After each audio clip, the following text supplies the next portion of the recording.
Hello and welcome back to XCom 2 multiplayer. I wanted to do a special little video to highlight some of the imbalances I think for a very specific unit. The Codex unit still retains a lot of the abilities it has from the single player side, but with almost none of the weaknesses, and by careful abuse of these skills you really can get a cheap victory, is basically what it boils down to. It's a nasty rush tactic that if you're not already aware of or prepared for, you're pretty much going to have an awful game against it. So let me just hop into the squad loadout and I will talk through it. So this fits perfectly into a 10,000 point game. I've actually got a couple of other loadouts for cheaper and more expensive point costs, but the concept is each time a Codex takes damage, it splits its remaining health into 2 new Codex units, and this can repeat on and on and on as long as the Codex still has enough health and doesn't just die from taking damage. So we've got 3 codices here, and the idea is you group them all together and then use an Advent officer to throw a grenade at them, self-harming your codexes and turning these 3 into 6.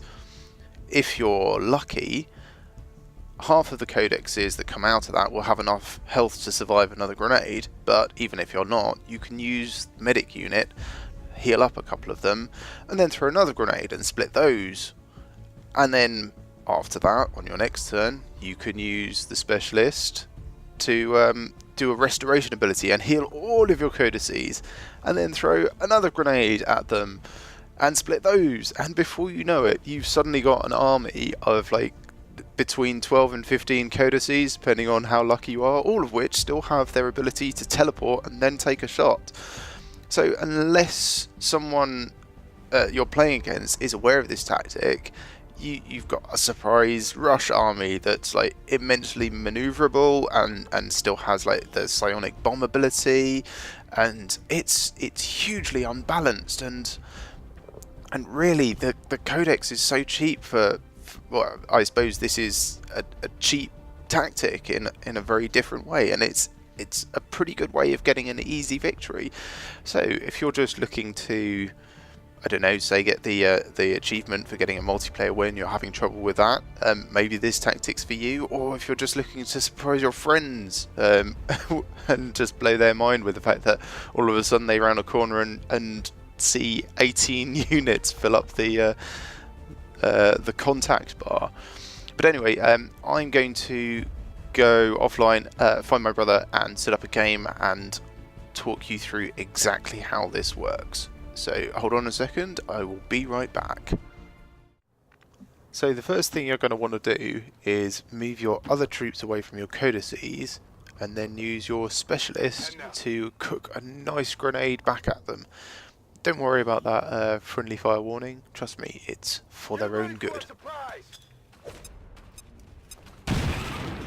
The grenade will cause 3 or 4 damage to each codex, and then they will trigger their clone ability and split into 2, one at a time. So if you start with 3 as I recommend, you'll have 6 to work with. Some of which will have 4 health and some will have 5. Those with 5 can take another grenade already. Those with 4 either need to be healed a bit or moved out of the blast radius for the next grenade. So use your gremlin to send over 1 heal and get everyone else out of the area. Just make sure you're covering as many 5 or more health codexes as possible with your grenade, and let her rip.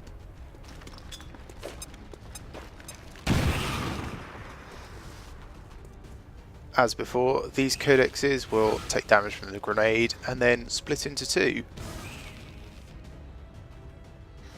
When a codex has spaces all around it, the clone almost always appears there, but when you start getting them more clustered like this, they can teleport pretty much anywhere.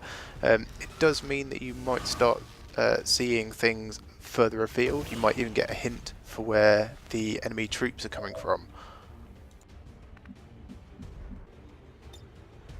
At this time you want to trigger the restoration ability on the specialist and send the gremlin out to visit each of the clones and heal them one at a time. This does take a little while, so I'm just going to fast forward this bit.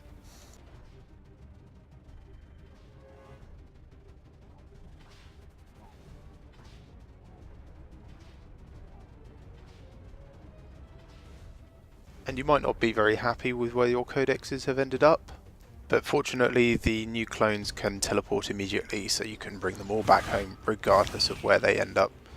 Or alternatively, you might choose to leave one behind as a forward scout or to run interference on the enemy you can see. After all, the psionic bomb ability disables primary weapons. It's like an area denial effect. It's really quite intimidating. So you should still have one grenade left, yes? Well, group all of your codices together and double them. I love this bit.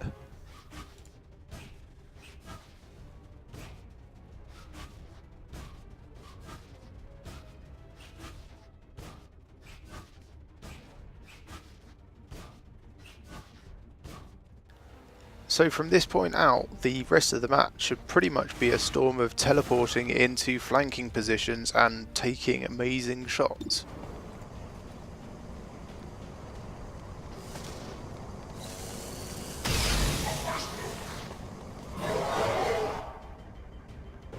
And again.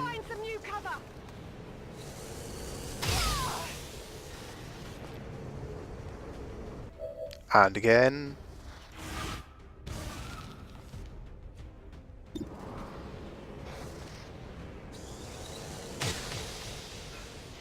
And again.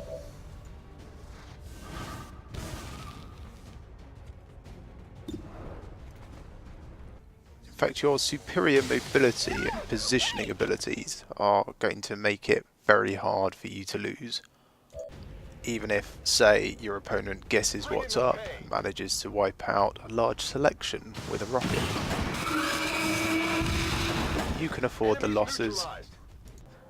So it's not perfect. There are some counters. Be aware of explosives, grouping yourself together, enemies bum rushing you to try and get to you before you finish setting up. But largely the mobility and the extra firepower will pay for itself. So that's basically it. Get yourself an army and become some sort of horrible teleporting ninja plasma squad. And I said at the start of this video that I had some variants of the tactic for lower points games. So this one fits into the 7,500 point limit. It takes longer to set up. You only start off with one codex, so that one becomes 2. You might then be able to get 4 out of that with a single heal. After that you could heal up another couple, and then possibly get up to about 12, and then do a restoration and then get up to ridiculous numbers. But it's going to take you like about 2 more turns to get established, so it's going to be harder to evade the enemy for that long. But while you're doing so, you can send out your advent officers to provide a distraction and, you know, just keep the area a little bit scouted. The longer you can hold off the enemy, the more codices you'll get, and also the better idea you'll have of their defensive capabilities. And on the slightly harder score, this one actually isn't a huge amount better than the initial 10,000 point one, just because that's pretty refined, but with 4 codices to start with and 2 specialists, we do have the option to end up with a solid number of codices at full health, so that they will still have the ability to split and survive while they are engaging in the enemy. There are a whole bunch of really good tactics that you can use to counter this, and I'll put up a separate video for that later. But for now, I hope you enjoy trying this out. Let me know how you get on in the comments. But other than that, we'll be back with regular XCom shortly. thank you very much for watching, and I'll see you soon.